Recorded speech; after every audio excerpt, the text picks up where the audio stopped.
Today on Off the Hinges, relax, pour yourself a drink, and unwind from your week as I answer your questions and share stories about this week's trade. I'm joined by a special guest, and I have my whiskey in hand. I'm so glad you made it. Are you ready? Let's slide into the vault. All right, welcome back inside the vault, Off the Hinges. Welcome to the weekend. I've got maybe the Marine with the best looking hair in the entire Marine Corps with me today. My man. I haven't seen this guy. Man, do you know how long it's been since we've seen each other? When was that? Rough ball it. 6-7 years. 6 or 7 years. Yeah, it's been a while. But my brother from another. Before I ask him to introduce himself, you might already know who he is. You've seen his name, the thumbnails and everything. But yes, 2 Marines. And before we click record, I was like, hey, I'll give the general disclaimer. And I almost called it the Department of Defense. It's not that anymore. It's the Department of War. It's the War Department. So we're part of the War Department, the United States Marine Corps, neither of whom are endorsing this episode or anything. This is just 2 brothers chopping it up. He's a gunny of Marines. I'm in the Marine Corps as well. But it's just Josh and Edwin today. So while I take a quick sip, over to you, my man. Just give yourself a quick introduction to our listeners and guests that are watching us. And then we're going to dive into it today. Talking about culture. Y'all are in for a treat with this, man. I'm excited. So over to you, man.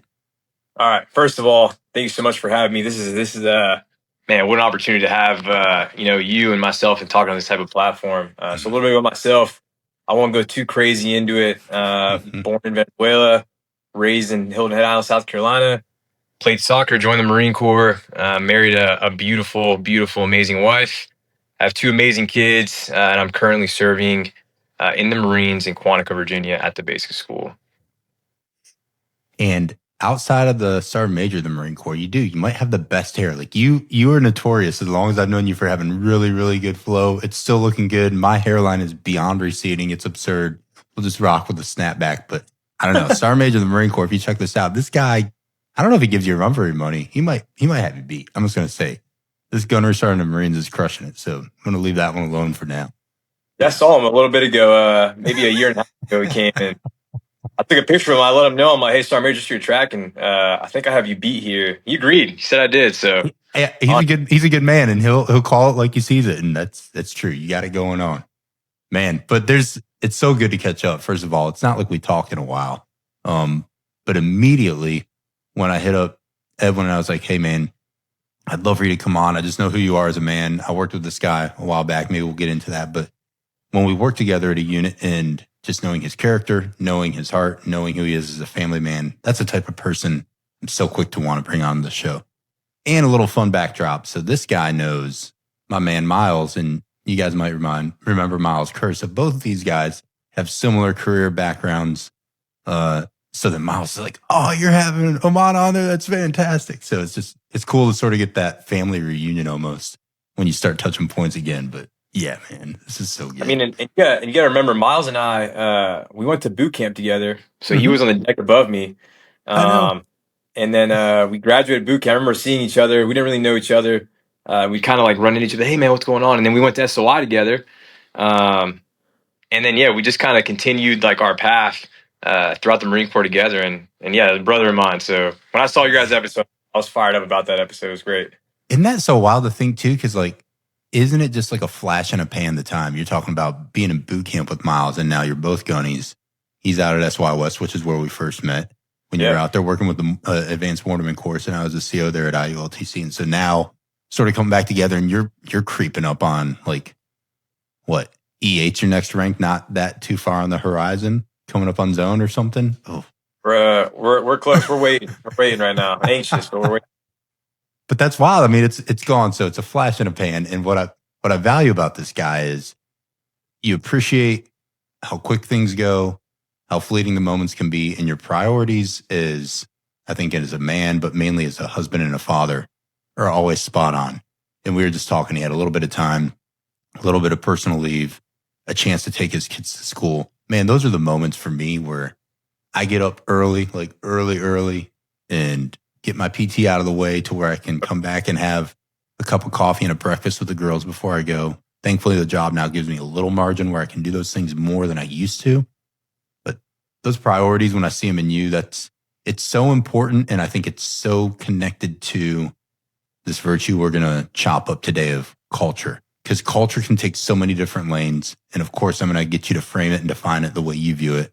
But just generally, anyone who hears that or sees it, I think it resonates, and people might think they understand what culture means. But I'm telling you, like, this guy's experience, where he comes from personally, and also just the culture organizationally that he breathes into the people around him in the Marine Corps and the professionals around him, you're in for a treat. So I have my staples of the diet, though. We're coming off the top with them, and then we'll get into the more specific ones, which will be good.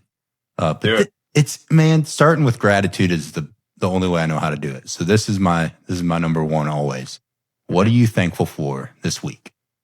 Oh man, so we talked a little bit before the camera started. I have to write things down nowadays because I get so excited, especially about this topic. And something that we talk about a lot here, my family with the kids. And this week, so I even wrote some numbers down because there's a lot to be thankful for this week. So the first thing, and we'll probably get into this a little bit more, but my faith. So we can dive deeper into this later in the episode, but I've only had gotten back into my faith as of the last 9 months. So like this has been 9 months now that I am like, my family and I, when it comes to the Bible, when it comes to church, when it comes to living a faithful religious life, like that's something I'm really thankful for.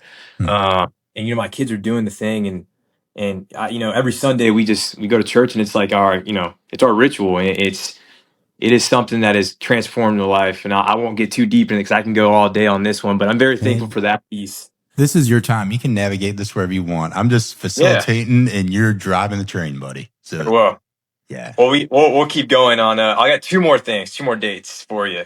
Bring it. So the other thing, so family. So I've now been married in July, 10 years, and my wife. And every day is a new adventure. We talk about the different things that go on in life, in work, and it just gets so crazy sometimes. But marriage is one of the most important things to me, and 10 years is a crazy amount of time. I never thought when I was a lot younger that 10 years I would be with one person, but I'm thankful for her. She's amazing. She's my rock, my best friend. And then the last thing I was really thinking about this question earlier, what am I really thankful for? I'm 13 months post my Achilles surgery last year. So I'm really thankful for health. It's something that as you get older in the Marine Corps, the biggest thing, we're trying to keep up.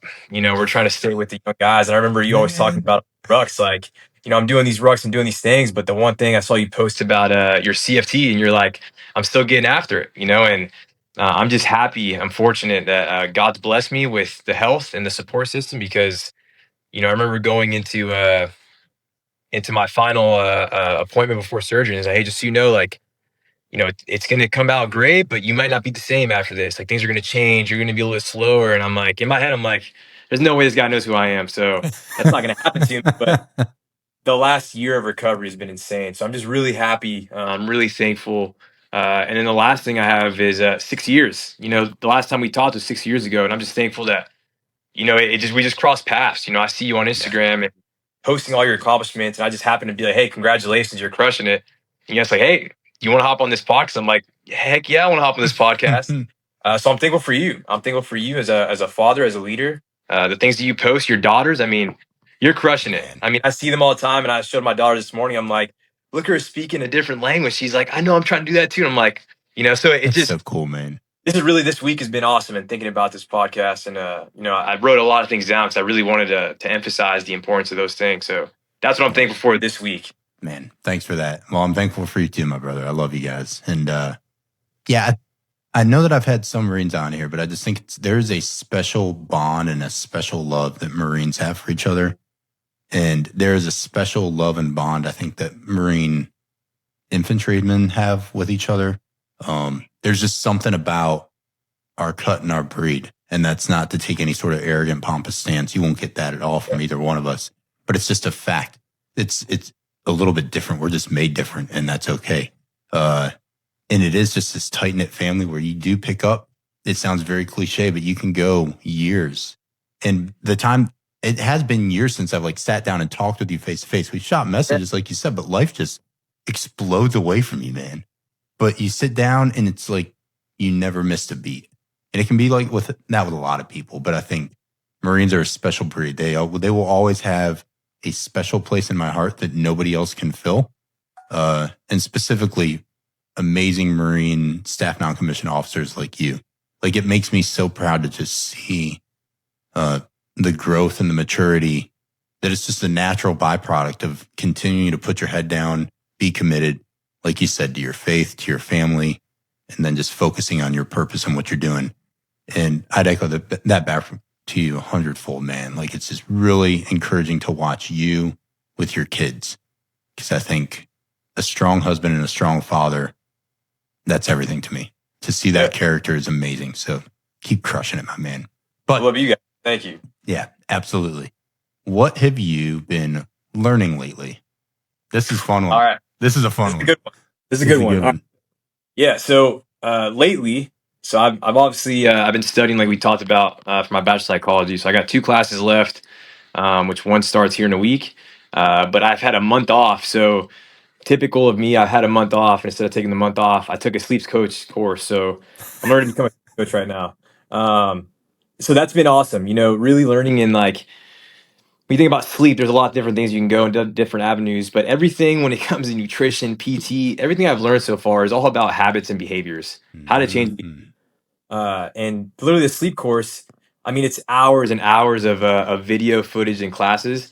And really the whole intent is, can you change a behavior? Can they implement that on their own? And then they're kind of on autopilot. So, what sort of videos do you watch on a sleep course? Do you just like watch videos of people sleeping, or what are you doing? No, not at all. Yeah, the instructor is just hours of footage. It's almost like an online course. Yeah. So it's just like hours and hours of classes.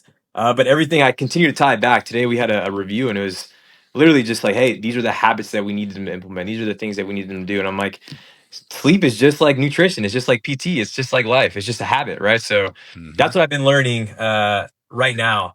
And then every day, because I broke this down today because I was excited about this question. So every day when I'm learning, every day is a new experience. And I think kids, especially my kids, patience and understanding where they are in life is like what I'm always learning. My wife and I, so sometimes I forget because of how smart they are and like how clever they can be, that one is 8 and one is 4. Yeah. And I'm just kind of like bringing myself back, and I'm like, all right, she's 8 years old. She doesn't need to understand exactly what I'm talking. Like, let me just break this down a different way.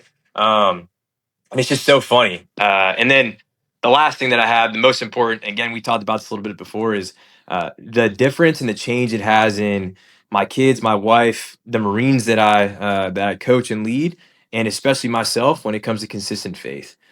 I've seen, I mean, an explosion. The moment that I started really like leaning into faith, and I have a relatively big platform when it comes to teaching, because I mean, you've been through TBS, there are classes of 300 and plus. Right. And I kind of took a little stance about 3 classes ago, and I was like, in the Marine Corps, we have Marine Corps Total Fitness. You have the 4 pillars of fitness, and one of them is spiritual fitness. And I think a lot of Marines tread very carefully on this one, especially the more seniority you get, because you don't want to push, right? You don't want to be like, hey, you have to. Not at all. So I kind of just took a different stance. I'm like, hey guys, this is my story. This is how I came to faith. And again, like everything in life, my best friend Sophiana, my daughter, she's the one that brought me to faith. And what that's done the last 9 months has really transformed really our family's life. I mean, I can't speak enough about it.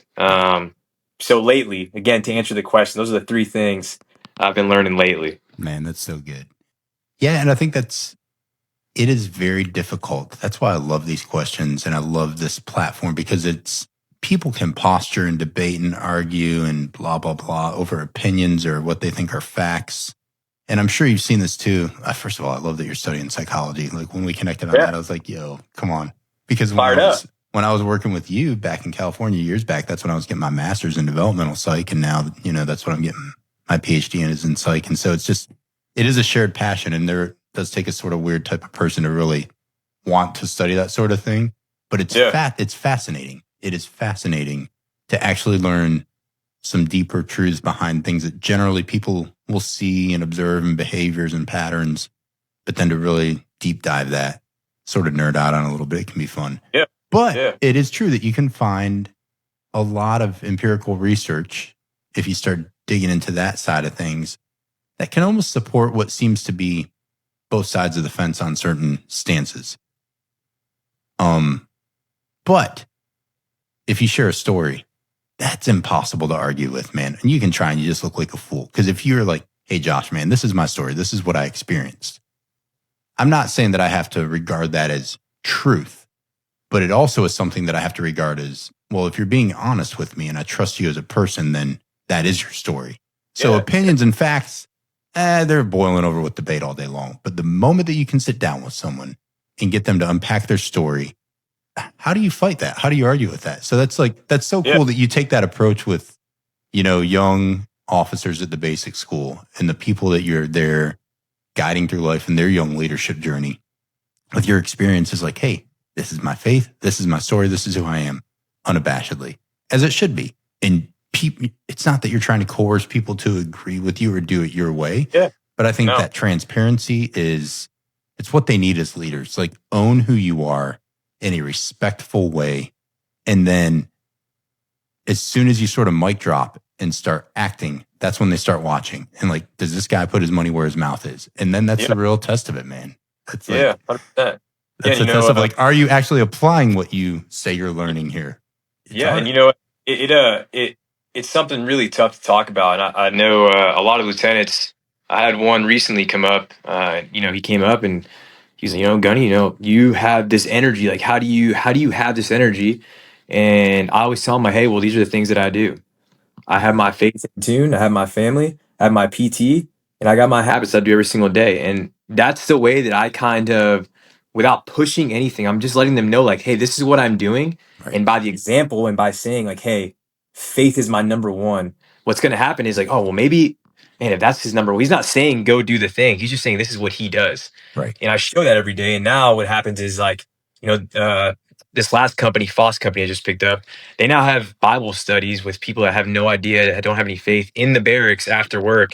And I was like, guys, invite me when you do this next time. That's cool, man.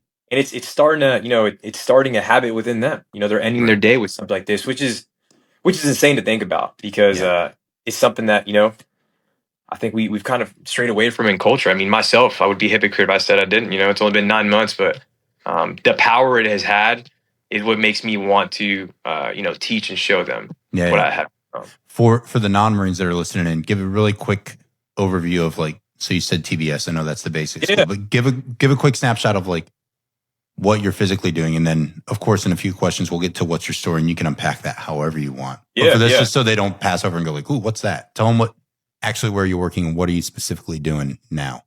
Too easy. So great question, by the way. Let me explain this. So the basic school is where all of the lieutenants in the Marine Corps, which is very unique to the Marine Corps, go and they do pretty much their, past their boot camp. Essentially, they do like what infantry Marines or non-infantry Marines go to School of Infantry, where myself and Josh met. They go to the basic school and they learn all of the basic fundamentals for 6 months of how to be an infantry platoon commander, infantry provisional rifle platoon commander.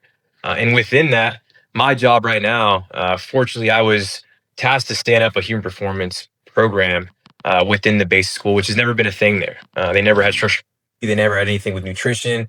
They didn't really have anything going on as far as PT, because they essentially just saw that physical training as they're going to the field. They didn't know anything about recovery and sleep and none of that. So the new CO checked in and he asked me if I would stand this program up. So the last year, that's what I've been doing. And then I've had, again, another privilege and opportunity. They also didn't have in warfighting, which is essentially the cell of the instructors that teach the lieutenants, permanent personnel. They also didn't have a senior enlisted advisor. So they used to have a chief, which was a staff sergeant. And when I checked in and I got my program into warfighting where the instructors work, I kind of asked them, like, hey, do you guys not have like a senior enlisted, like a gunny, a first sergeant, anything like that? It's like, no, we have a chief. And I'm like, all right, what does he do? He's like, he teaches. I'm like, okay, well, who mentors? Who like takes you guys to PME? Make sure the enlisted guys are taken care of. They're like, well, we kind of do that, on the side. And I'm like, okay, well, on the side is not the answer. So I kind of put it on myself. The CO then decided, he's like, hey, can you do both jobs? Can you be the human performance chief and can you be warfighting 9? Which one day will be hopefully a sergeant major. They'll stand this position up. And I said, well, I got some air in my lungs, so let's hit it. Let's get after it. And that's kind of what I'm doing now. So both on the permanent personnel and also on the lieutenant side, I teach both. Yeah, man. There's some. I'm not even going to go down the rabbit hole of do you know this person. I know they're in the recent past people that have left that were at the basic school, which are just amazing human beings and Marines and leaders. And then there's people their time now that are, it's just a really good place to be. Yeah. From the gunner at IOC to the guy who's the deputy there to, I mean, just some great guys. And then another guy, Lieutenant Colonel now, Matt Bride, who's going to be on after the turn of the year. I love that man so much. Like the Bride family is peerless, man. Like they're amazing. Matt and Sarah Bride are just an amazing couple. So it's there's so many good people there. You're in an awesome spot. And I know you know that, but that's so cool. All right. So moving from learning is great, but like the application of that is to me maybe a little bit more important. You started tipping there. So this next question gets after that a little bit. So we're sort of gearing into the weekend and hopefully you can find some time for rest, reflection. So as that happens, how are you hoping to grow and transform personally as you sort of shift gears and find rest in your cycle? Yeah. Again, I kind of wrote down some things for this. What I've kind of learned is a lot of people like yourself, like Miles, like all these great individuals, we have a hard time when it comes to rest because we are just consistently moving the chains. I mean, you're going for your master's, now you're going for your PhD. I mean, we're just continuously doing the thing while you're still a Marine.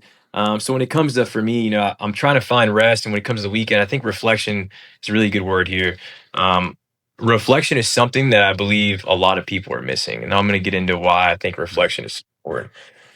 And for the Marines that see this, reflection, we use that word in psychology, that's a huge word as well, right? How you reflect and how you think about what just happened. We as Marines, if we can tie reflection to debrief, that is literally the thing. We take the two, if we can just put those two together, it would be like doing a very complex type range, a very live fire range, and then coming back and not debriefing at all, and then just doing it again, and just continue doing it again. But reflection is something that I've really put into place, and because I don't have the time a lot of times, on the way home from work, I do two things. One, I reflect, and while I reflect, I talk to God, and I kind of reflect to Him. I'm like, hey, this is what's going on today. Thank you for all the things you give me today. And then before I go in my house, a part of my reflection period is I tactically breathe. I do box method of breathing every single day because I don't want anything from the day coming into the house and kids are just excited to see you. Your wife is excited to see you. So I try to reflect on what goes on every single day. And then tie this into a group, right? Your team, whether it's a 4-man team, whether it's 50, whatever it is. At the end of the week, specifically my human performance team, we will sit down, we'll debrief / reflect on what went on that week. And then I'll have one of them lead it. Be like, hey man, like what you got? What do we got? What do we do right? What do we do wrong? What can we improve on? So as I go into the weekend, I really like to think, how to grow. Well, I'm consistently trying to grow as a husband. My best friend is my wife, and I think that's one of the things that we may get wrong, and that's just my opinion. But I let my kids know all the time, you guys are my best friends, but my wife, she is my partner. She's my best friend in life. And she unfortunately comes just a little bit before you guys. Not a lot, because my kids don't like that I say that. But they got to hear it, though. Hey, they got to hear it. Yeah. And my daughter, I'm not going to argue with you on that one. They know it. And that's how, transform, reflect. Did anything happen this week where I wasn't my best self for my wife? Did I possibly snap? Did I possibly get a certain tone with her because we're potty training our dog and the kids were being crazy and she had nothing to do with it, but she came downstairs? What happened during the week? And I think going to the weekend, my wife and I really try to find time with consistent routine for our kids to go to sleep so that we can at least have 30 minutes to an hour right at bedtime. Like, hey, let's talk. What was your favorite part of the day? What was the worst part? And really reflect on our days. I think it's important. I think without reflection, without a debrief for the Marines listening, I think we go into the ether somewhere and then it blows up on us because we gotta improve. And we won't know how we're gonna improve or work on ourselves if we're not really sitting down and intentionally thinking like, man, could I have done that better? Did I mess that up? So I'm trying to improve every day.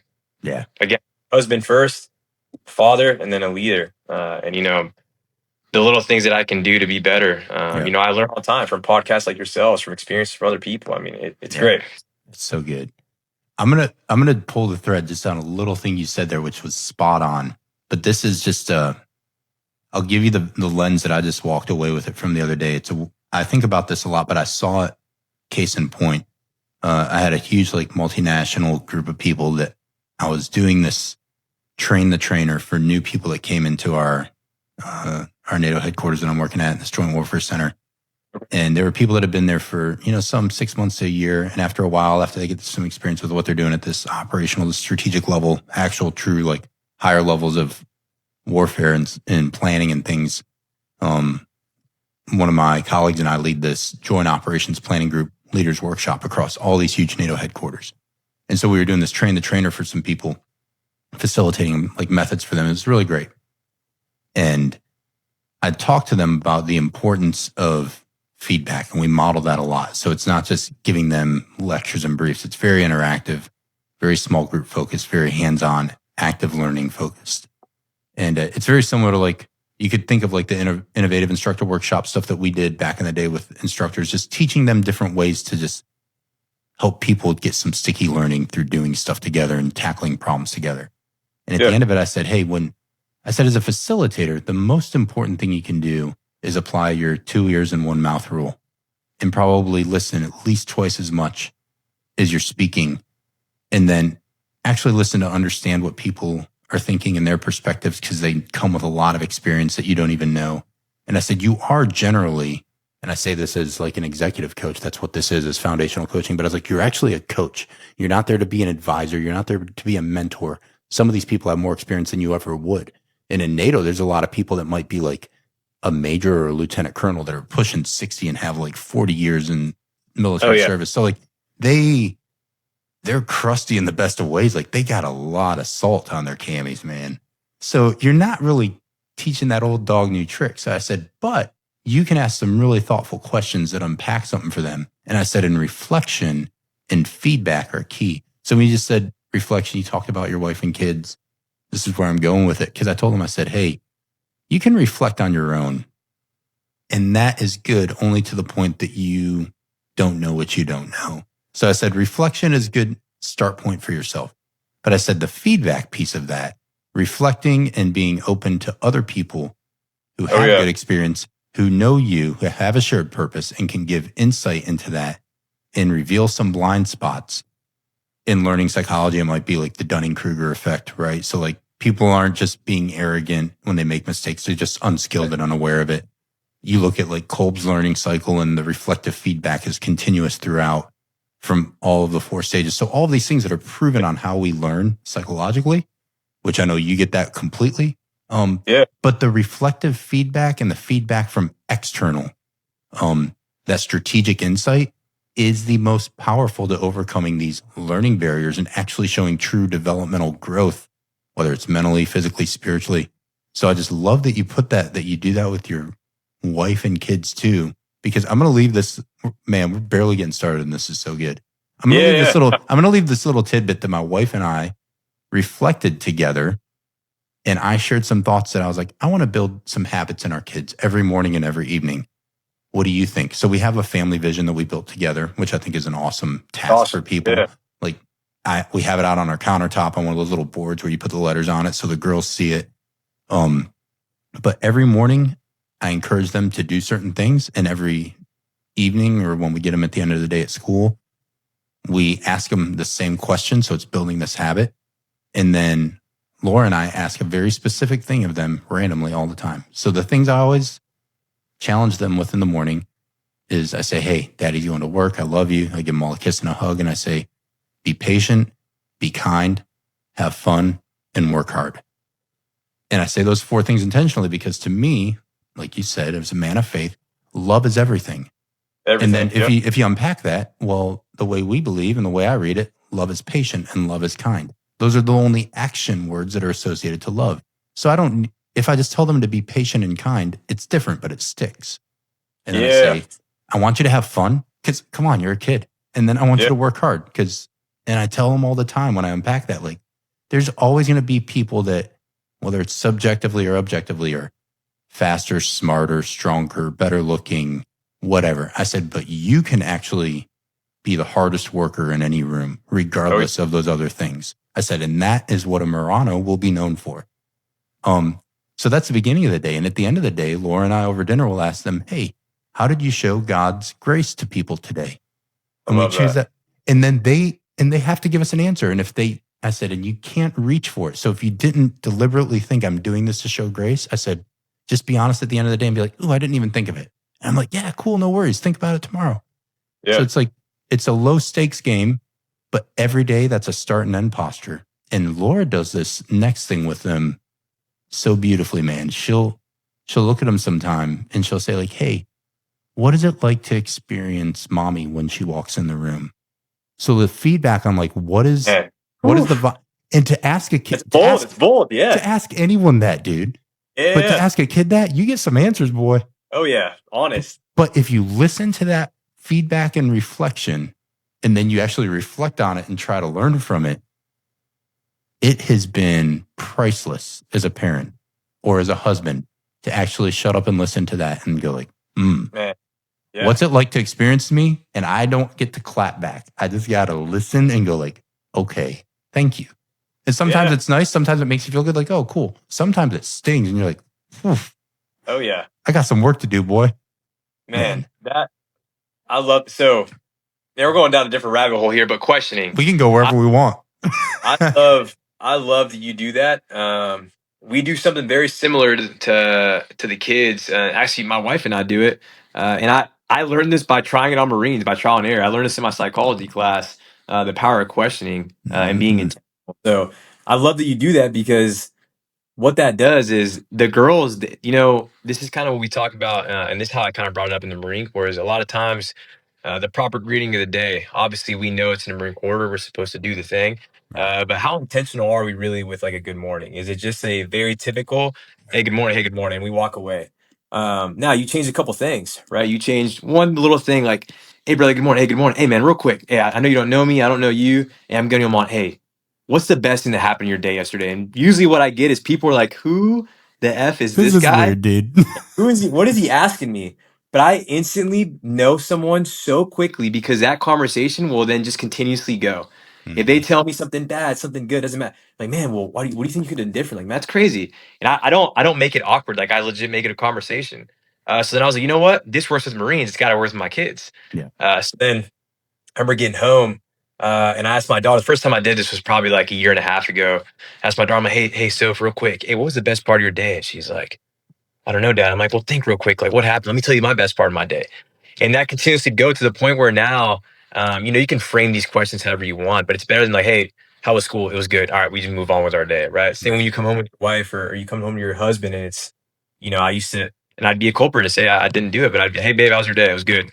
Take my boots off, go upstairs, I decompress. There goes an hour of no conversation I just wasted, right? Efficiency and time is huge. So we start doing that same thing. Hey, babe, if you could change one thing, what would it have been today? And be like, this person I was trying to work with, like I should have given a better answer. Like it opens up conversation. So, my kids now do it. My daughter will do it at school.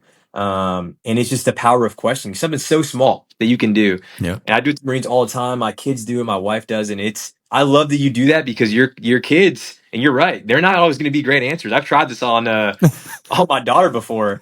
Hey, so like what, I'll ask her like, hey, if daddy could change one thing on the weekend, what could it have been? Like, well, you worked so much on the weekend, we didn't really get as much time. And I'm like, okay, I really appreciate it. Like, I now know. Then what do you do in that moment? Do you justify it or you do go like, no, she's being honest, right, man?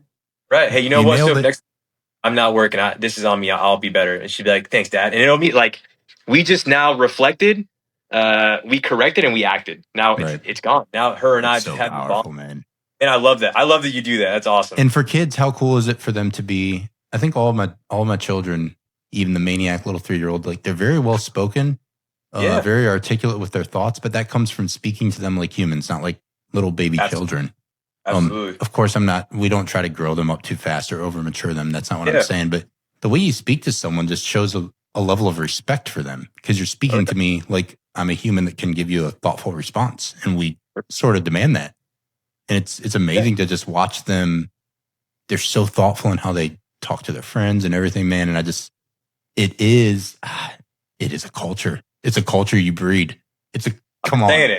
Let's just go back to the word of the day. Come on. It's a culture thing, man. It really is.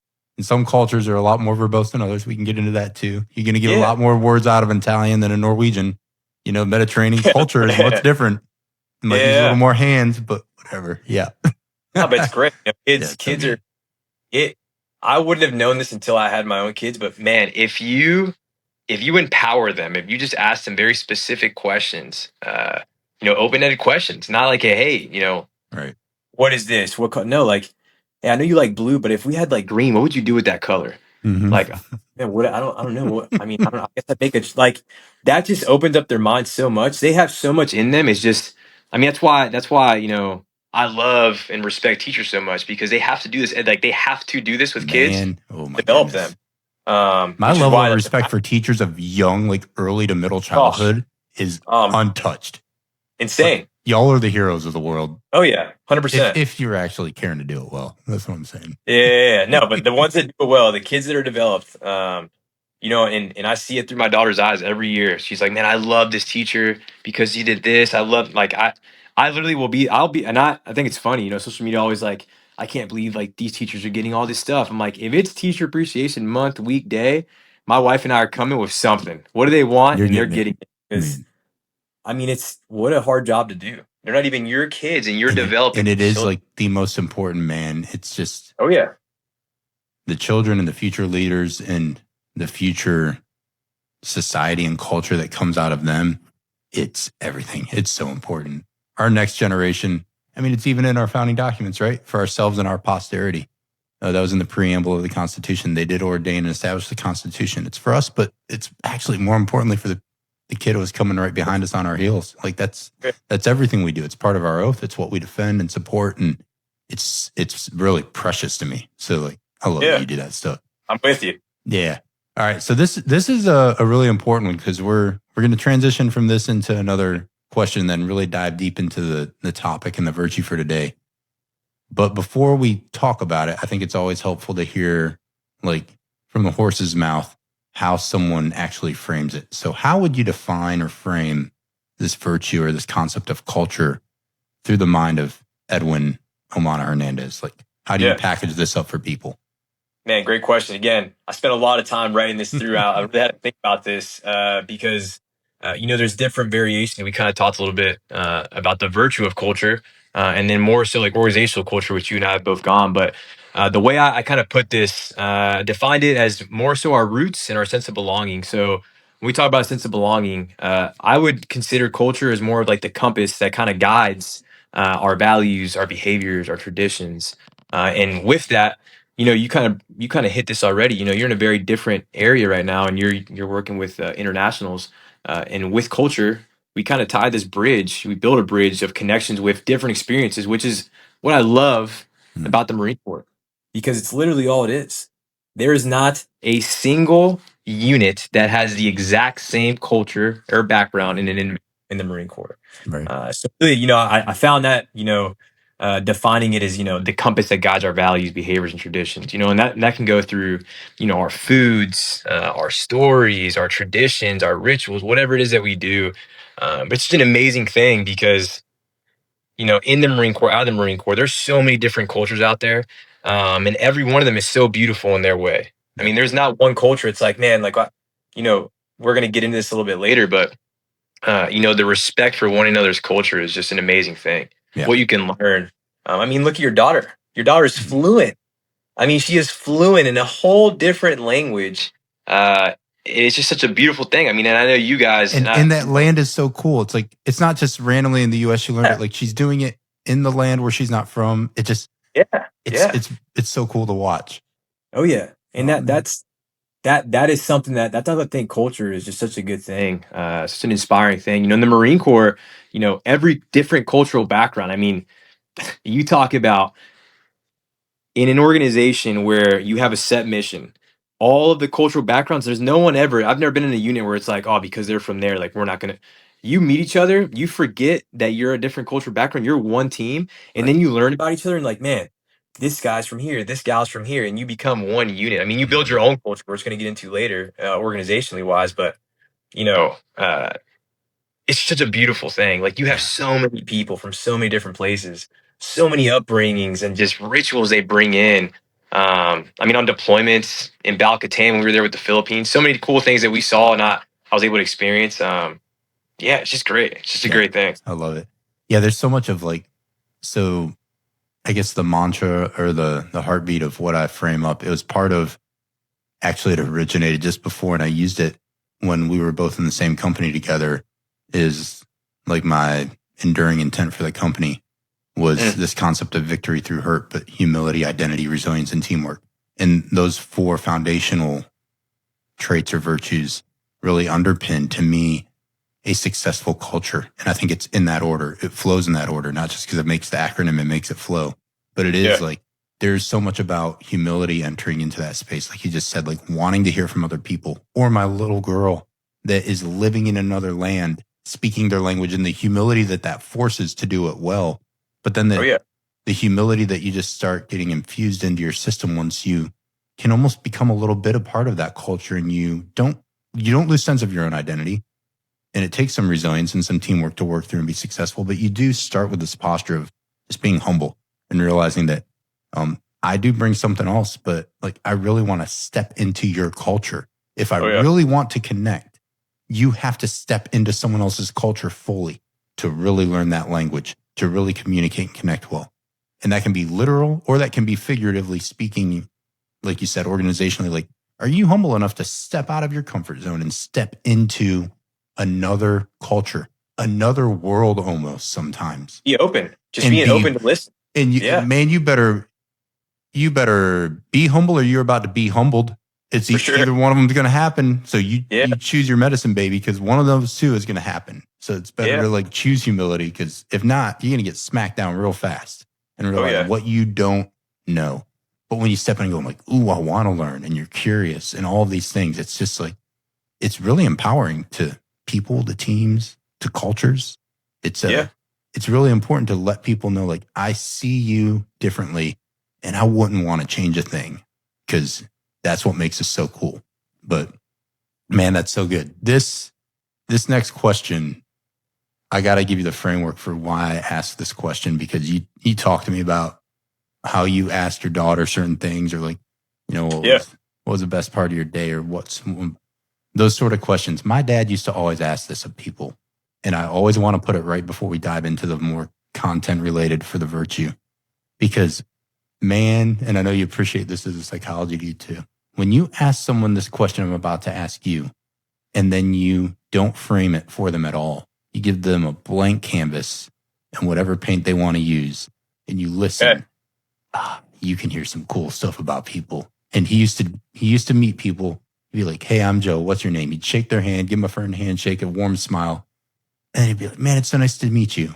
And then he'd say what I'm going to ask you. He'd say, what's your story? Dude, that's a good one. I can't wait for people to hear yours. So what you got for us? All right. So I said a little bit in the beginning, I grew up in Venezuela. So I was born Merida, Venezuela. I was there till about I was at 6. My mother, single mother, she, in the times, very in that culture in Venezuela, the calls she was going to, things like having children was not allowed at the time. So she really had to hide her pregnancy throughout, her entire pregnancy with myself. My grandmother did this amazing job in like putting her in clothes and like finding ways to be not around the teacher till she graduated and had me. So when I was born, she kind of had to have me as a secret for a little bit until she graduated school. And then once I actually, about 1 or 2, she was able to get a work visa, and she left the United States, trying to be a better life for us. So I really lived with my grandmother growing up, which I think about a lot, because I guess technically I grew up a Catholic. My grandmother and my family in Venezuela is very Catholic, and I really don't have any memories until I came to the United States. I can't remember really anything, but the one thing I do remember is every single night, my grandmother and I would pray together. It's the only memory I have as a kid, which is really crazy to think about. Nothing else.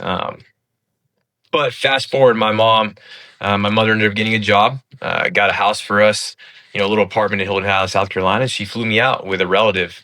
I grew up in Hilton Head, played soccer my entire life. My stepdad, who he raised me, my dad Douglas, amazing father figure to me. He was my coach. So from the age of 6, I played soccer, and he was my coach all the way up until pretty much my parents got divorced, and then I continued to play throughout high school. Soccer was really where I learned the importance of a coach and a mentor. My Coach Quinn, he was actually a retired Marine. I actually talked to him a couple months ago. I was supporting a event for MICRIC in California, Soccer Association, and I spoke. I was a guest speaker there. And immediately, I haven't talked to him in years. I mean, probably like 10 years. And I called him. I'm like, hey, hope it's still your number. I just want to let you know, like, man, you were a huge part of my life, and you probably kept me out of jail and prison a couple times because of your leadership with me. Right. And he just started crying. He's like, dude, I haven't spoke to you in so long, and I had a conversation with him without getting in a different rabbit hole here, but that's really what soccer did for me. Yeah. I graduated high school, very stubborn, typical high school kid. Didn't really want to go to college, but I wanted to continue playing soccer. So I was did some tryouts in California, and I got scouted to play for a team in California. Out of there, I played for the San Diego Nomads. Flew out of San Diego, traveled with them the year after I graduated high school, and then came time to make a decision. Like, what is it I'm going to do? I can't continue playing soccer unless I'm going pro, and that wasn't happening at the time. So I went to a couple colleges, some college visits, and I was just stubborn. I was like D2, D3, like that's not me. I'm better than that. Not taking the opportunity. So this is literally how I joined the Marine Corps. People ask me all the time, how I joined the Marine Corps. So my mother, God bless her, she probably the biggest role model in my life. The moment that I got scouted to play in California, my mom left everything, left the house in Hilton Head Island, South Carolina. She's in hospitality and tourism, so she's a pretty big manager for some resorts. She's like, hey, like my son needs to be in California. I'm going to California. Found a resort that I think God just had a plan. They had an opening for a manager, Welks Resort right there, kind of by Temecula in San Diego. Big golf resort. Got a job, flew out there, and she was there through my whole season of soccer. I played with the team, and she was just there in case I needed her. So her and I going to the grocery store one day, a little store in Escondido called Vallarta, little Hispanic store. And we're going, it starts pouring down rain. We come out of the car, we run to this little like awning. And we're under this little awning. Vallarta's like, 50 meters away, and we're just waiting till the storm like dies down.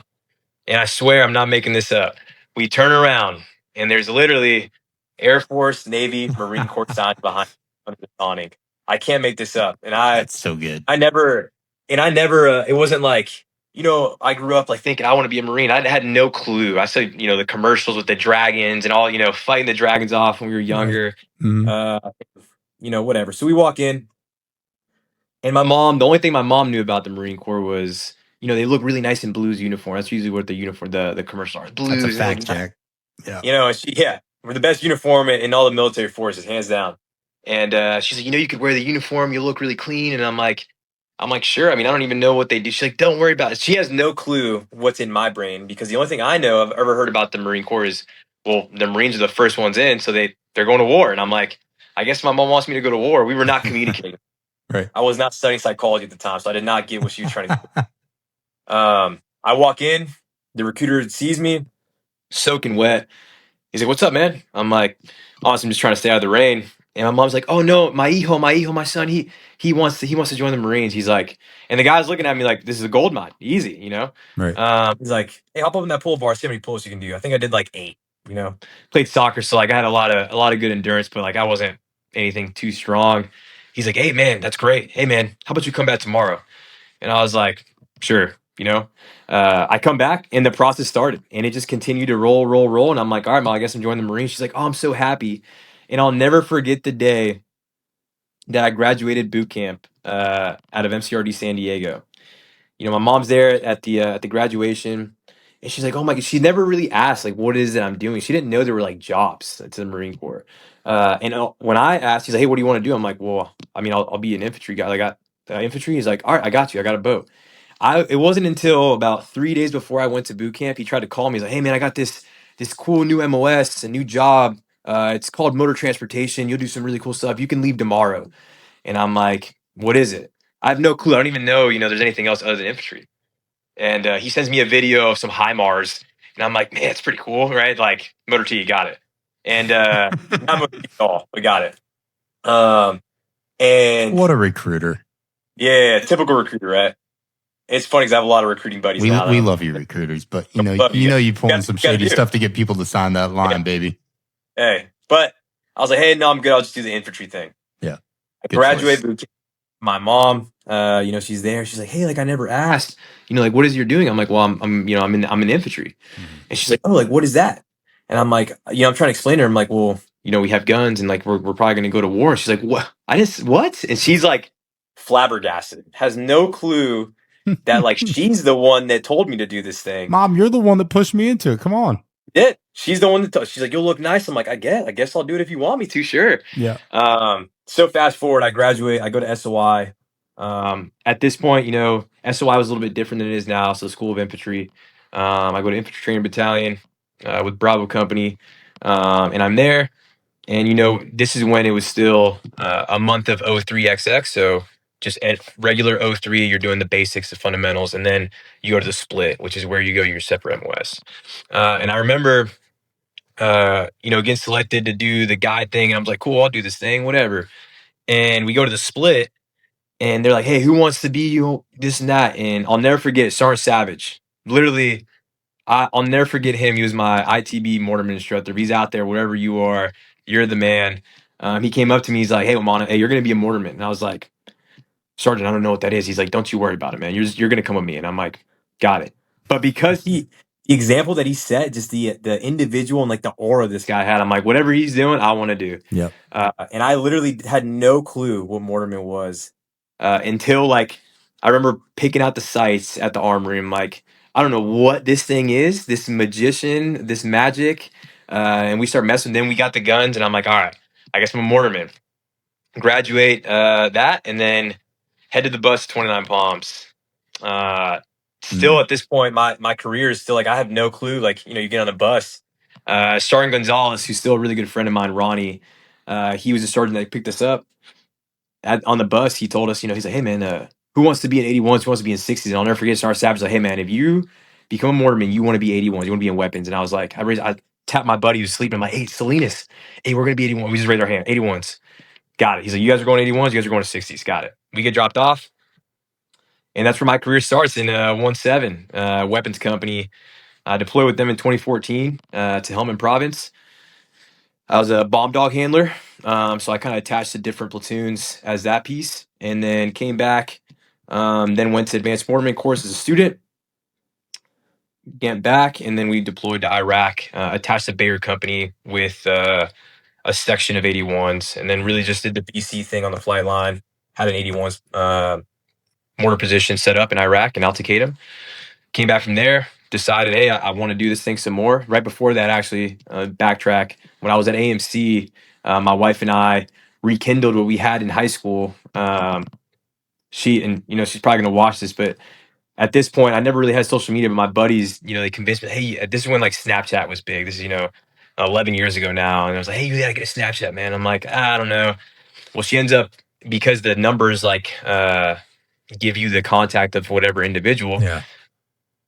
She texts me on Snapchat. She's like, hey, I don't know who this is, but my name, and again, remember what type of individual I was. I was young, but my name on Snapchat was Omana Suave at the time. So just, she's like, hey, I want to know, who this guy is. So we rekindled some things. She was still in South Carolina, so we did long distance. She flew out here 3 times.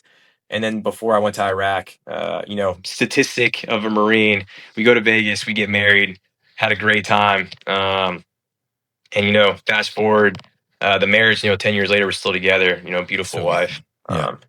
And yeah, from there, I met you, then I went to SOI from 17. Yeah. Charlie Company, as an ITB. And then I was fortunate enough, to be honest, I did not want to go to advanced mortarman course when that happened. I was like very against it. I'm like, man, I just want to break. I knew the IG, nothing against the IG, but they all know at the time, like that was the break. That was like, hey, if my company's on deck, like I'm working. If not, I'm kind of, hanging out. You did not get a break where we were at, my friend. And then, I get pulled. They're like, hey, you're actually going to go to advanced mortarman course. And I'm like, oh man, I have been learning O3XX. I was really good at that. Yeah. And I'm like, now I got to really like pick it up, because now we're going to start going into FDC, Fire Direction Center, which is. Yo, I remember a lot of, not to interrupt you, but I remember so many good times back in that office with y'all. I mean, it was just, that was some good stuff. Those are really good memories. Just chopping it up with you instructors in the back. It was fantastic. Yeah. And it was so competitive there, which is what made, and, going into culture, right? Like the competitive nature of AITB was literally what made us so great, Mhm. because these cadres, these groups of people, 4 to 5 man cadres in each specific section, and every single one of them were amazing. I Yeah. mean, like everyone was amazing. Um, and it just every day I show up to work, and uh, a good friend of mine, Steshar at the time, now Gunnar Arenas, Jesus, like I checked into him pretty much. That guy's a freaking nature too, by the way. Like Yeah, he's a beast. Zeus is a beast. I Yeah, love that dude. he's getting after it. He's amazing. But I remember getting to him, and I'm like, "Hey, man, like I, came from ITB, and I'm here to learn." And at the time, he was, very different individual. I started kind of getting to him to make him a little bit more friendly after, I was there for a little while. Uh, but just learning, right? Just Right. literally learning and getting the trait of, what it's like to legitimately be a mortarman. And I remember holding the rank of sergeant so close to my chest when I got them, like this is the definition of a sergeant. And I'll never forget something that you always used to tell me that, I was fortunate to get meritorious staff out of there. And I'll never forget what you told me. You said, hey, you need to start thinking about and remembering the staff and CO creed because it means so much. And you literally told me that. And I'm like, Roger, sir, I got you. I mean, it's changed a little bit now, right? But I remember you telling me that, and I'm like, man, I wonder why. And like, as I go on through my career, I'm like, okay, the words that are on there is like, this is like the guidebook of like what we really are, right? As staff and COs. And I learned so much there. I mean, I literally, I give all the credit to uh, SOI West. That tour is what made me who I am today. By all means, like there's no ifs and or buts. Like being at ITB, learning how to mentor and lead PFCs, and then going in like the FMF, the leaders of FMF coming and being around just absolute studs of individuals. Yep. I loved it. I mean, I loved it. So left there, went to 1-3, now retired. RIP, now the third LCT. Yeah. 81 platoon starting out there, which is by far one of my favorite times in the Marine Corps.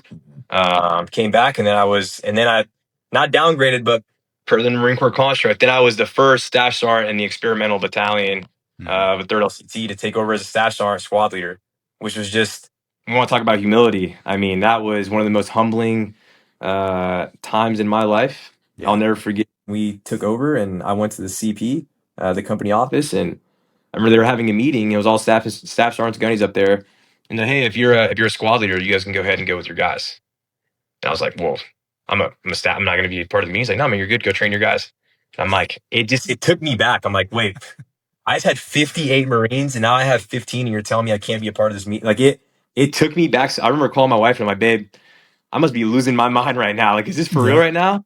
And that ended up being one of the best times of my life as well. Like they just, and again, I didn't have my faith at that time, but God has had this plan, and everywhere that I've been at every single point in time, it's because it's his plan. And I trust the process. And that was his plan for me at the time. I was able to go to MAIT and FFI at the combo course. They ran one time and do that thing. Yeah. And I came back and deployed, and it's just such I mean, what a blessing to like be able to do those things that, as a staff sergeant, and getting to a senior staff sergeant at that time, like you don't really get to run MAI courses. You don't really get to do the thing and train.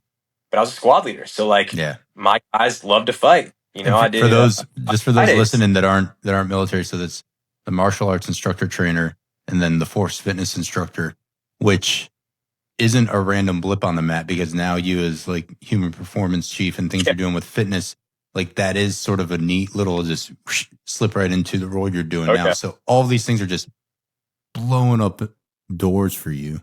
Yeah. For the seat you're in now. Yeah. And it was, to be honest, they gave us 2 seats in Hawaii, and they're like, hey, it's experimental. They're doing it one time to try this out. You'll get both MOSs. He's like, but in my head, I'm like, I'm going to miss my daughter's birthday. I'm going to miss my birthday with my family. And I'm like, but like something just told me, hey, so like we get 2 slots, and the 2 slots that went is to myself and Arenas. Yeah. So, hey, these are the 2 that we're nominating for the battalion. Yeah. And I'm like, all right, let's go get after it, right? So we were able to do that course. We did IULC together as well, but we did that course. We come back, we deploy. I had shoulder surgery right after that, which again, some adversity. But I was told like, hey, I told the surgeon, I'm like, hey, I need emergency surgery, whatever you need to do. I'm deploying in 4 months. I need to go on this deployment. I got to go with the guys. And he's like, listen, if you give me 3 months of PT, I will clear you. So I said, got it. So every single day at 05, I was at PT, and then I was whatever I could do at home with bands. And I made it right on time to deploy, and I deployed with a recent shoulder surgery. Hit it, came back, ran an MAI course 4 months after my surgery. And I just, it was a blessing. I mean, what a great time to be alive and being out in Oki and, with that adversity and still making it back. And then came back while I was in Okinawa. I asked my wife, my babe, what do you want to do next? We always do this. So she said, hey, I want to go somewhere, with some seasons, because we were in Hawaii and we loved Hawaii. It was beautiful. So I'm like, all right. And because I was able to go to MAIT FFIT, that opened up that door. And Major Resilius, who's the CEO at the time there, he told me when I graduated, hey man, if you ever want to come back, you just give us a call. So I was like, you know what? I'm going to cash this in. Got the interview, got selected, came to FFI as an instructor. And right in the middle of my first FFI courses instructing, they were like, hey, we think you'd be a really good senior enlisted advisor at the schoolhouse. And I said, I'd really appreciate you guys put me that, but I want to come here because I love the small cadre that we did at IULTC. Like, I'd rather just be an FFI. Like, all right, we'll put that in consideration. I come in the next day. Hey, you're going to be the senior enlisted advisor of the MAPC. Roger, I guess I'm doing it. And I didn't want to do that, to be honest with you, purely because, I wanted to be with a small cadre. And what a blessing that ended up being, because that is literally where I learned the power of the knuckle, and we could talk about that later. I don't want to go too much on, but the power of just what this does and just the communication that this does and opens up doors. That's where I learned that. So I was able to do that on the way out. The new CEO was coming, and I was like, all right, well, I guess it's time for me to go. And I guess he asked around before, he checked in. He's like, hey, like, there's no human performance thing here. He's very big on human performance, one of his big initiatives. And he's like, hey, man, would you stay, not leave, and stand up this program for me? And I was like, sure, I have no idea what this program entails. He's like, it'll be whatever it is that you want it to be. I said, okay. He's like, what do you need? And I asked him, like, I need a couple guys. Like, let me think on it. I asked my wife. She's like, hey, do it. So I did it. And then fast forward a year, now I, didn't even talk about, the birth of my kids on this crazy transformation of all these things. But Yeah. An 8-year-old later, a 4-year-old later, had my daughter in Cali and had my son in Hawaii. And now I'm here. And now I'm on this podcast with you. I mean, I'm just. And here we are. It is. I mean, the biggest thing I'm always anxious about is I always want to know. I'm like, hey, God, I tell him all the time, like, God, if you could just give me just a little roadmap, just tell me, like, hey, what's next? Like, am I going left or right here? Unfortunately, he doesn't very, specifically tell me you need to go left or right. And I'm like, all right, I think this is the way I want to go. God, is this what it is? And I'm going to trust you here. And I have faith that what it is that I'm doing is his path. So now we're here. And I mean, what a time to be alive, and that's the story behind me. That's awesome. Thanks for that. It is. Yeah, it's so true too. Like, before we clicked record, I was catching it up on some of the stuff that's been going down and like choices I made as well. And it will never change. You're never going to have that crystal ball and see into the future. But I think that posture of being eager, having initiative, it's really interesting when you're talking about like your school and decisions you made and you use this and that and getting your degree now. I was just talking with, Marines are so special. Marines are a different breed. There's really good people in other services as well. But I was talking with a young airman today, like the support unit that's here, really, really tiny support staff of Air Force personnel. And I had to get my military ID card updated because it was about to expire in a few days. So I go down to their office, talking with this guy, and he's telling me about, I was like, so I just asked him the same thing, like, what's your story? He told me a little bit, I came from here. It was sort of, it wasn't a lame response. It was a nice response, but it was just sort of like, chump talk, like, this, that, and the other. I was like, oh, cool. I said, so what do you do with your time here? So I tried to dig a little deeper. He's like, oh, well, I'm taking some classes. I was like, all right, there you go. There's an answer. So what do you do in classes then? What you trying to get? So he's talking to me about it. He's like, I don't know though. What do you think about that? He's like, you're an officer. So like, I mean, you probably like all this education. I said, well, I mean, I used to have flat black on my collar as well. I said, are you using like tuition assistance or anything? He said, yes, sir, I am. I said, man, then what I think about that is good for you.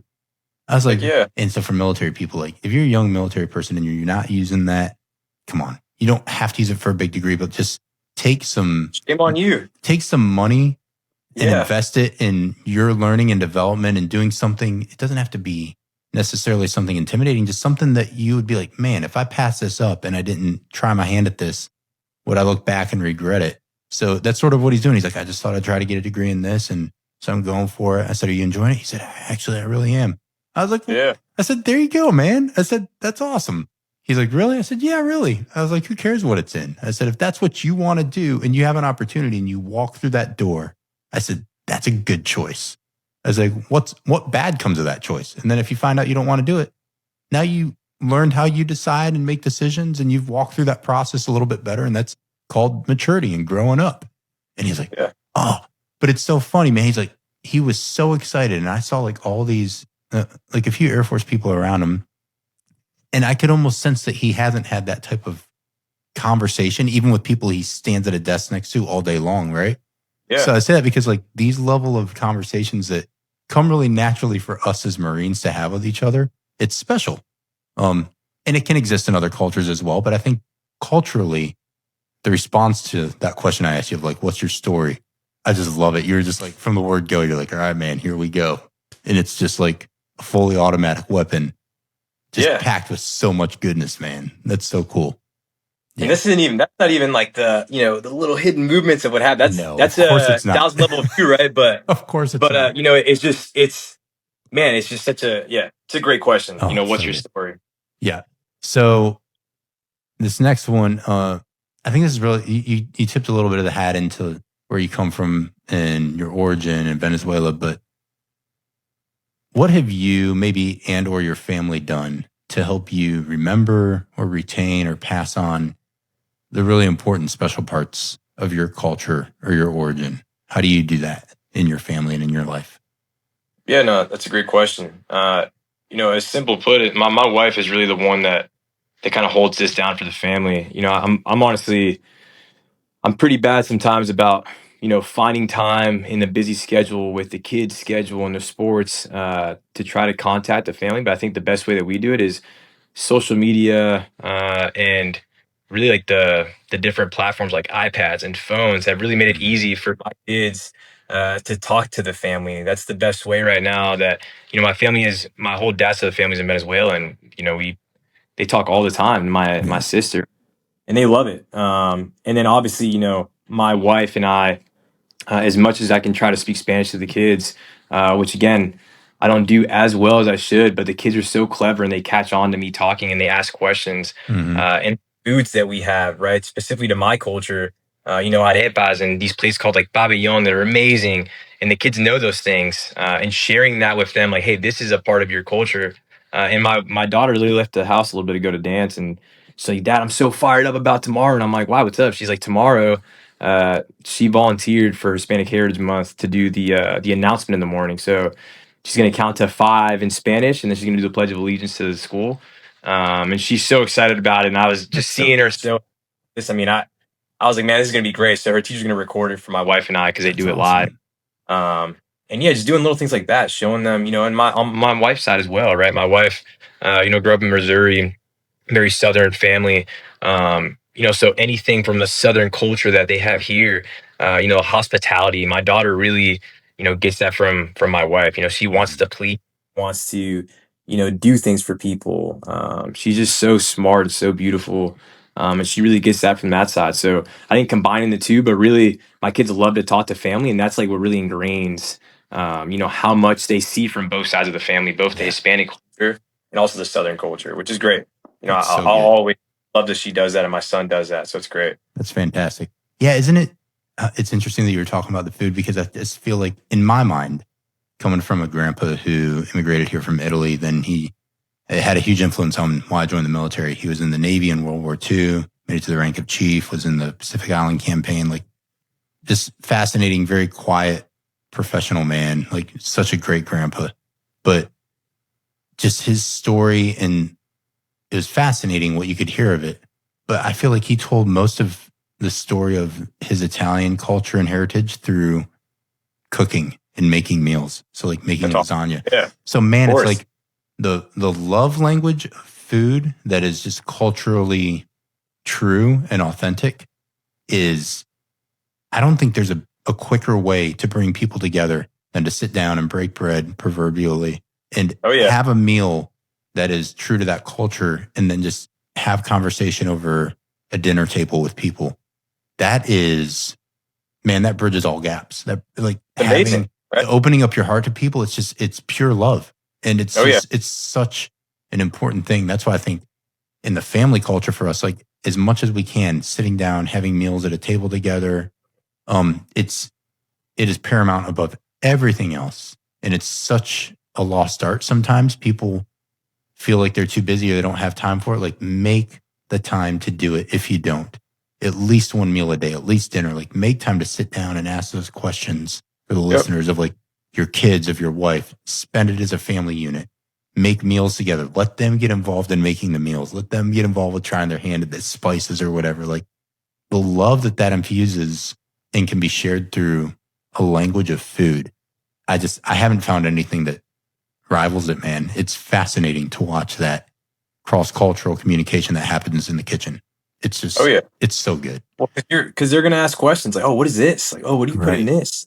Well, Yeah. this is like, lasagna is what in America we call that specific dish. In Venezuela we have a very similar dish, but it's called pasticho. Mm-hmm. And the difference is that in Venezuela they put ham on the inside Mm-hmm. of the lasagna, and it's a complete. I mean, the sauce is made a little bit different. Sure. Like if you're sitting there making it and tasting it, you're gonna ask questions of why it tastes different. That's just a starter of the communication we're about to It have, is. and that just opens up I mean, it's awesome. Food is And it's like all the about like, for me, this idea of culture, man, like as we step into it deeper, it's all about appreciating the true connection and the connective tissue oh yeah. of, I think of it almost like a body, right? Like a body has so many different parts, but it's one body. As people, we're all human, but we have so many different functions and facets, and we come from different locations and areas with different purposes and different flavors, literally, if it's food. So it's just Yeah. when you start to appreciate that it is all interconnected and it all functions better when it works together. It's not about division or being divisive or making these chasms and these man-made barriers and boundaries. It's just like, now, like look across, the ocean and be like, what are they doing over there? Oh yeah. I want to try some of that out. That's so cool. And you learn so much more about yourself, I think, when you expose yourself to that humbly and you really want Yeah. to experience that. So 100%. I love Yeah. it.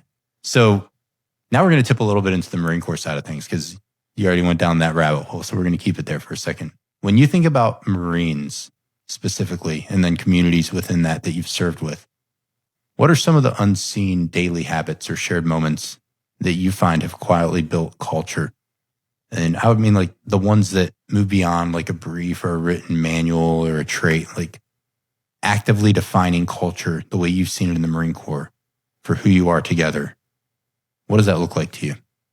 Yeah. This is a really great question because there's so many things that I think go into a strong culture, a cultural unit, and a lot of things start at the top. So my first thing I wrote this down. I really thought about this one. Is leaders really knowing their Marines and really genuinely caring about their Marines. And we kind of jumped into this a little bit about questioning. A lot of times what I hear is, well, man, I just don't have the time. Like, how do I get to know 55, 60, 70 people? I'm like, well, it's very simple. Like if you don't have the time to sit down with them, do some questioning techniques and do that every day when you walk by them. Like, hey man, how's their day going? Hey, what's the best part of the day? Hey man, has your family done anything cool lately? Like what are you planning next year? Something very small, and you start building a culture where people are seeing those questions happen and they're asking themselves those questions, and now we're all talking. Mhm. Now we're all getting to know each other without having. I understand.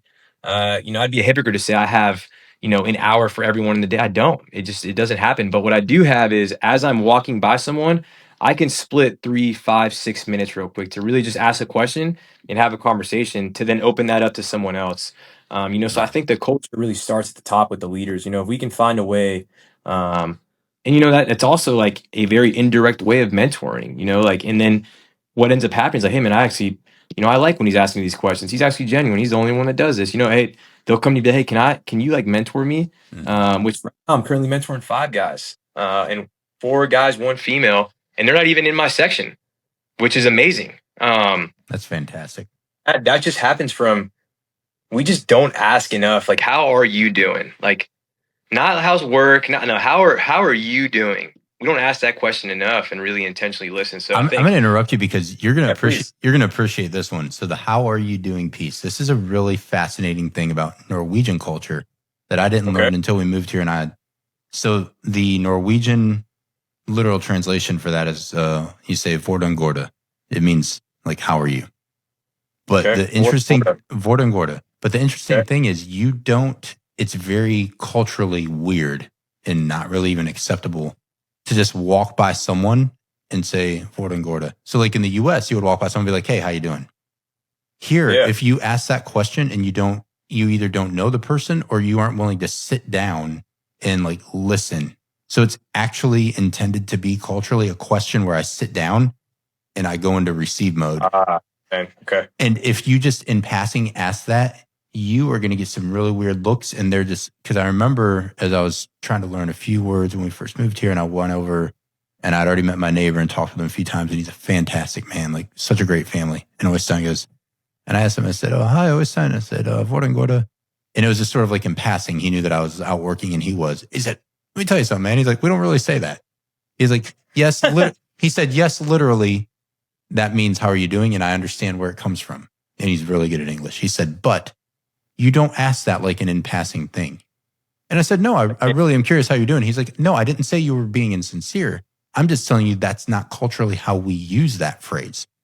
But again, back to this thing of like, even the intentionality you're saying of like, don't just say, "Hey, what's up?" Like actually give a few minutes to go into receive mode and to understand how that person's pulse is on that day.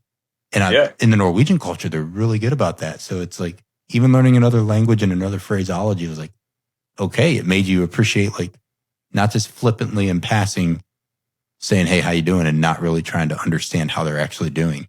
I was like, that's a really cool cultural cue. So there you go. Now you learned something Norwegian. Yeah, and that's great. I mean, they're right about that though. They're in That's the point. ballpark. They nailed it. Yeah, it's great. Back So over to you, though. that's a great point. The other thing, these kind of two go hand in hand. The most simplistic way possible to say this is just doing hard things together, right? It breeds this culture, and I go back to when we were IOTC at AMC. We had Arenas and we had Badillo there at the time. We also had the Chief of Negus. Oh, Chris. And like, what a amazing group of individuals. And we were always, I mean, when you want to talk about holding each other accountable, Badillo was actually just here a little bit ago. How is that maniac? That guy's so good. He's great. He's great. He's about to retire, actually. Of course he is. Old man. So he's getting out of the Marine Corps. He has an amazing family right now. He's doing great.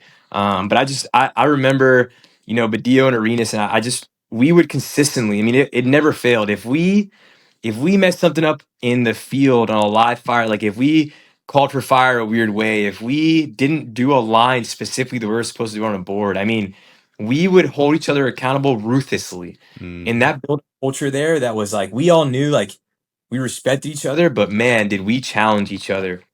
And I carry that everywhere I go. Anywhere I go with the Marines I have now, if we want to be together, if we want to have a strong culture in a unit, in the psychology realm, we call this trauma bonding. And I always make a joke about this because trauma bonding is actually not a good thing when it comes to civilians out there. But in the Marine Corps, we pretty much breed trauma bonding. That's how we do it, man. That's how we do it. And that then bleeds into the culture of like, hey, I know that we all just suffered together and now we have stories to talk about together. And now we just came closer as a unit. And it just breeds competition. I think competition is extremely important in any culture. It doesn't have to be the infantry, but anywhere you are, if you can implement some sort of competition, the culture will, substantially get so much better because everyone wants to be better. Everyone wants to compete. I want to beat the next person up. And then that kind of goes in the next one I have, which is daily acts of discipline. I think, throughout this entire thing, we talk about habits. Daily acts of discipline, and I include this in PT, nutrition, and holding each other accountable. If you are able to do this, and you show people that you're not only doing it, but you're living it. Your unit, the culture of a unit. If you have leaders that care, you're doing hard things every day. You're learning every day. You have competition, and then you're also you're also a disciplined unit, so you can do the small things right all the time. I mean, you have the power to take over whatever it is you need to as a unit. And the culture of that unit's so strong because you don't have time to argue about petty things. Mm-mm. All you want to do is be better every day. And then end that with group reflection and debriefs. And we can talk about the feedback loop as well, right? That is probably one of the most important things to tie all these things in a cultural unit. If you can do all these things and then you can take what you guys have done together, reflect on it, and then you can receive feedback and act on it, that entire loop of these things just cycles through. And that really goes in the definition of, I kind of wrote something down saying culture is built on the ordinary, repeated, and shared moments in a unit.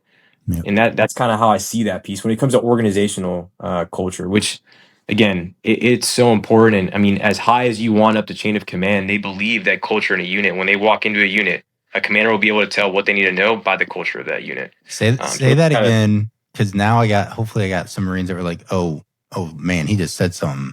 Let me pull out my right in yeah, the rain. So culture is built on, say it slow culture for is the people built. in the back. No, please, yeah. Culture is built in the ordinary, repeated, and shared moments. I love that first word, and I hope you didn't sleep on it. Ordinary. Culture doesn't have to be anything earth shattering, mind blowing.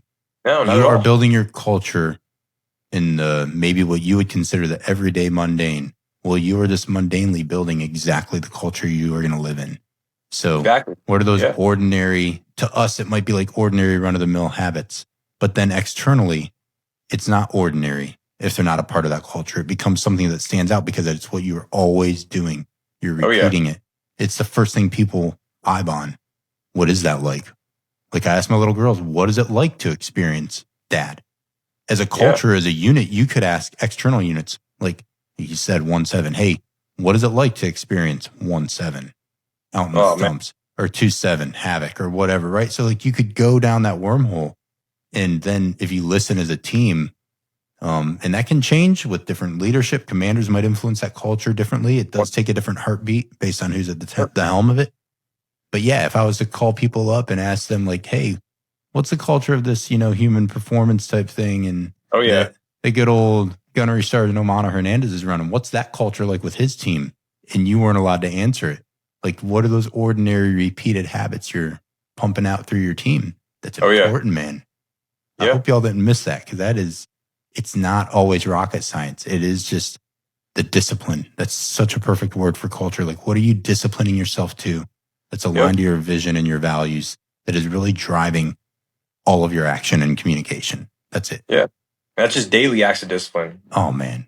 Whatever daily acts of discipline every single day, that builds up. That's compounding interest right there. So And I mean, I think this is why I love this topic so much. You can go down so many different parts, but yeah, just repeat acts of discipline every day in a unit. And eventually the unit's going to pick it up. This next question, in your experience, working across diverse people, nations, everywhere you've been, what does it take to build a culture of cultures that honors difference while still multiplying your unity, your strength, your gratitude? What does that look like to you? Yeah, it's a good question. I think when it comes to cultures, so three things come to mind. I kind of wrote this down earlier. Respect being the first one, humility, and then gratitude. And these three things, I think they kind of go hand in hand when it comes to different cultures. And I'll kind of give you an example. So Balcatan is a big exercise that happens pretty much every year. Islands out in the Pacific. Their LCT 1-3 is what they used to be. Usually goes out there. So we went out there for Balcatan, and we were on the same island with the Filipino Special Forces, essentially. And we don't understand really like their culture as much as they understand ours, and it's just this big cultural difference. But I think when it came down to it, our Marines really learned that the respect that we had for them, and them understanding like, hey, we are open to whatever it is that you guys want to do. We know we don't share possibly the same fundamentals and tactics as you guys do, but we're open, and just let us know like, hey, where are you at, and we'll meet you in the middle. I remember uh, specifically one event. They had this very specific egg. It's like a fermented egg with like a duck, something really weird, smells horrible. But it was like their thing. They came to like our little pause where we were sleeping, and they're like, "Hey, like you guys want to try?" And I looked at my guys. I'm like, "Guys, I'm gonna go with you, and I'll go and do all the things. But if I eat that egg, I'm not making it off this island. Like I can just smell it, and I'm about to throw up." So my junior guys definitely did it. I went with them. I smelled it. I even like kind of put my nose so close. I mean, it was disgusting. Oh man. But the Yeah. Filipino guys, they loved it. I mean, they respected us for it, just being like open to like this big thing that they do, whether we're messing with us or not. Like they saw like, oh, the Marines are, they're cool to do the thing. And then humility. They taught us a lot of different things while we were there. Probably one of the coolest things is the difference between us and them is how they survive in the jungle. We have our MREs and we have our things that, meals ready to eat. They don't do that. They have like legit traps that they're setting out there when they're doing their operations. They told us like, yeah, we bring like cans of food here and there, but they'll set traps and they'll catch things and they'll filter their own water. Yeah. And meanwhile, I have our Marines are just like, that's crazy. I'm like, yeah, you guys won't survive with a camelback because you drink it right away. Yet these guys were over here filtering their water with rock, soil. Um, and they did some PME for us out there. They just did some legitimate, like a quick little class. They showed us how to build shelters. And I think they saw that we were humble enough to be like, hey, we have no clue in what we're doing. Please like teach us. And then same way back, they're like, hey, can you teach us on mortars? And I just happened to be a mortar background. So I was like, heck yeah, I'll teach you guys. So Yeah. we did some gun line procedures out there. And just both cultures, both nations here, just being extremely humble, and then ending it with the last event. We got done with pretty much what it would look like for an enemy attacking an island, and us, pushing back the enemy. It was setting up different support by fires and all these big high speed things. The Filipinos with us in a trench, extremely awesome. Something really cool to do and see the guys that train. But at the end of it, we took pictures. We were grateful. We told them, like, "Hey, man, like, thank you so much for inviting us to like your island, your country, and like just welcoming us. You weren't there was no disrespect between the two. And the last day, the guys went out there and traded their beanies and their whatever stuff for some Filipino things, and it was just so awesome to see that. We just gave thanks, like, hey guys, Yeah. like we don't know what we're doing here. Please teach us, and thank you for everything you just did for us. And the feeling was reciprocated back, and I think that's kind of how you build with those three things: the culture of cultures. You never know when, like, is this going to be the first time that some of these Filipinos met Marines? Like, what did that lasting impression really leave on them? Hopefully, a good one, I think. And then we got an amazing impression from them. Like, we love working with them. So Yeah. I think that's how you would build that piece. I love it. So this last question before we close it out, if you were to walk away from this podcast and you're like, man, I wish Josh or someone would have asked me this, what would that question be and how would you respond to it?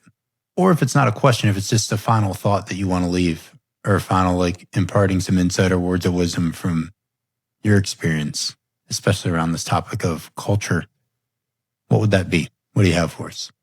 Yeah. So, I really wanted to leave with a question of like, hey, like a successful marriage. I think we talked about, this a little bit in like the great marriage you have. And, I love my wife and we've had a great marriage, but I'd rather leave, the group of people that will be listening to this, the audience, with something more along the line of faith. I think throughout culture and throughout this podcast, we've seen like we continuously go back to faith. Like faith is that habit that we're going back to. So I'm going to leave you guys with how I came to faith really quickly. And then I'm going to give you guys my favorite verse. So if that's okay with you.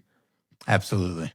All right. 100%. So again, my very, very close second best friend, Sofiana, my daughter, as clever and beautiful as she is, back in January, she saw the whole family here at the house. We had an amazing time, and on a random day in the New Year, she asked me, Dad, who is God? And earlier in the podcast, we kind of talked about how I lost faith for, really 13 years, 11, 12 years. And I looked at her and I felt almost ashamed. I was like, baby, honestly, I don't know. And I've never wanted to sway her away from finding her faith. I was like, but maybe mommy will know. Like mommy definitely knows a little bit better than daddy. Sorry. And she said, no, it's okay. Do you think that we could go to church and find out who he is? And I, kind of looked at her and was like, man, yes, of course. My wife was there, and my wife kind of smiled and she asked, what'd Soph just ask you? And I was like, Soph just asked me who God was. And I didn't know. So she said, let's go to church and find out. So that was a huge, humbling experience for me. And I know you as a father, like, I mean, just imagine, we want to provide and we want to show our kids, like, we know these things, we want to help them, and not knowing something almost like a dagger to my heart. So of course, I was like, let's go. So we go to church, the first Sunday of the new year. And I kind of felt like, and this is my way of, like, being comical about it, kind of felt like God knew that I hadn't been seeing him in a while, and I'm like, he knows, and he's gonna, like, come for me today, like, somehow, some way he's gonna try to, whatever, ambush me. So we get inside, and the Pastor Adams here at the Mount in Stafford was talking about, it was a juice worth the squeeze. That was the series, and I remember kind of listening. He starts asking some questions, and he's asking, like, how many of you, have been getting taught to about, habits, is really what he was talking about. How many of you, like, do people come to you like, hey, like, God's great, like, you should come to church, you should do the things with us? And he's like, by show of hands, like, how many people do that to you? I rose my hand. Okay. And he continues to go and he continues to talk, and he's like, okay, how many of you kind of get, like, annoyed when they're doing that? They're kind of getting, like, halfly rose my hand because I felt like I was being judged, but I rose it, and I was like, yeah, it's me. He's like, okay. And then he kind of relates a little bit better, and he goes, how many of you like exercise? And this is where, like, my wife kind of, like, looked at me a little bit, because I felt like Adam knew I was there, and he's like, I'm talking to you right now. If you don't want to listen, like, the last couple of years, like, I'm really about to attack what you know. So he's like, how many of you like exercise? And I raised my hand a little bit higher this time. So, okay. He's like, how many of you, just take a second, just think about why you like exercise. Okay, think about it. So I'm thinking about it. I'm like, yeah, I know what it's going to do for me. Like, it's great for you. It's great for your health, longevity of life. Gets your heart rate pumping in the morning, your mentality, all these things I'm thinking about. I'm like, yeah, all the great things. He's okay. He's like, so now you've thought about the great things. The reason that these people are coming to you and telling you, hey, see God, come find him, come to church, is because they know what it's going to do for you in longevity of life, all the things you're just probably thinking about. So when you listen to these people, don't think that they're just nagging at you. They know, just like the process and the reward that exercise gives. That's the reward that God gives them. And immediately I looked at my wife and I'm like, okay, I think Adam's talking to me right now. He hooked me. I mean, he got me with the thing that I know, and I preach the most is the importance of exercise. And since that day, we have consistently gone every single Sunday, and if we cannot make it because of sick or we're traveling, they do a live feed on Sundays. So we make sure that we find the notes and whatever that is. And the great thing about it is, because of that, I have used the platform that God's given me here with the Human Performance Program, with the lieutenants. So anytime, we talked a little bit about the four pillars of Marine Corps Total Fitness, one of them being spiritual fitness. So I bring up my story to the lieutenants. T Day 3, the first time I talked to them, like, hey guys, I'm not pushing faith on you. Whatever religion you follow, like, I'm here for it. Whatever it is that you have an outlet for, whoever it is you talk to, I really appreciate that you have that. I'm just going to give you my little story on how I found faith again, and how I follow him and what that's done for me. So I tell the lieutenants that, and I always see kind of like, man, like, he's being, he's being really honest with us right now. I don't know who this guy is, but this Gunny is just, like, pouring his heart out. And then I give him kind of like a tie-in with one of my favorite verses, which is Luke 5:4-6. I call the fisherman. And I even have it in front of me, so I don't butcher this too bad. But essentially, the story is, Jesus is out by the lake, and he sees two boats out there. And while he's trying to give the word, and he's giving a teaching of God out there, and he sees the two boats, two fishermen are out there, and they're bringing in their nets. And they're like, "Hey, we're done for the day," pretty much is what they're saying. And he goes to them. Jesus goes out there and says, "Hey, what are you guys doing?" Pretty much in the most layman's terms. And they're like, "Hey, we're putting our nets away. Like, we couldn't catch anything." He goes, "Okay." He goes, "Hey, put the nets out into deep water, and let down the nets for a catch." And then Simon, he answered, he's like, "Master, we've worked all night and we haven't caught anything, but because you say so, I'll let the nets down." So really what they do is they listen, of course, why wouldn't they? They push their boats out, they push their nets out, they go into deep water. And when they do that, immediately the nets get filled. So much so that a third boat has to come up and help them, because the boats are overflowed and now they're starting to sink. And they come back to shore. And literally, when they come back, Simon, Peter saw this, and they fell to the knees. They said, "Go away from me, Lord. I'm a sinful man."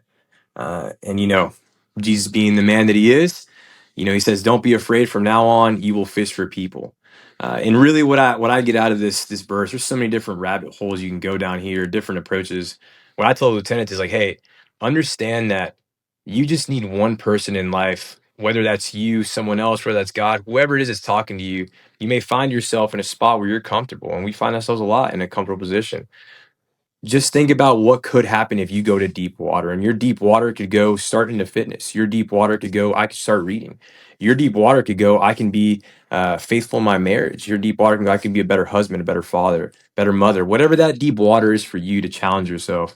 That's kind of what I leave with the lieutenants for. So in the next 6 months, the lieutenants are going to face a curriculum. They have no clue on what's happening. And I want them to feel like when they see this challenge, like, oh man, I have to brief an order and I don't even know how to speak in front of people. Go ahead and go into that deep water, into that order, and really send this order. Because what's gonna find out is at the end of it, the reward. What you're gonna find out is you're challenging yourself, and you're gonna be better for it. So, I kind of leave you with that. Hopefully, that wasn't too much, but that's my, I guess, journey. With my beautiful daughter Sofiana and my loving wife always supporting me, and then Jackson just along for the ride as a 4-year-old. I love it. Well, wild man, Action Jackson. No, that's so good. Yeah. Hey, I'll hand it over to you to do the mic drop and close this out in a second. But for my wife and my 3 girls, Aria, Alessia, Karina, I love you so much. This is always for you above all else. So regardless of who dials in, I'm so glad you got to hear your daddy and one of his really good brothers and friends talk about things that are really important to us. And you heard so much about family because that's what matters the most is our faith and our family. And of course, our fitness holistically, all these things are super important, but this is always for you. And I just hope you can take this one day, whether it's immediately now or in the future, and just look on back at the things that we've done to invest in our next generation, specifically in you, because that's what matters the most to us.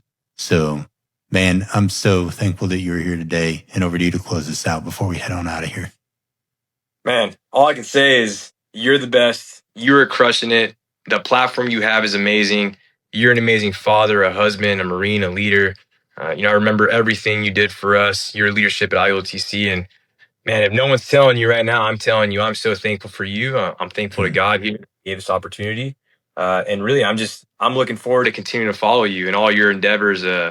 All your awesome attributes that you have are going to continue to catapult into the sky here. And I know God's going to take care of you and your family. And I just love you. Thank you so much for this. I love you too, my brother. Hey, and we're going to leave it on that one because like the greatest of everything you could do, even though we're talking culture, love is everything. Like it's everything, man. And don't be afraid, even if you're 2 grown hard ass men that are infantry guys or whatever, like spread the love, share the love. We need it so much these days. You get our blessing from 2 infantry guys. Yeah, you can love people. It's okay. And you can tell them that you love them. So, man, I'm so proud of you. I love you. Get back to your family. We're so glad you joined us. Have a great weekend. Thanks for tuning in to this episode of Off the Hinges. Don't forget to follow Foundational Coaching on your favorite social media platforms. Kick off your Saturday with me tomorrow morning at Coffee and Reflections on Substack, where I'll share my reflections and stories on the weekly virtue. I'm honored to be a part of your story today, and I'm proud of your growth, my friend. I can't wait for our next time together, exploring the vault.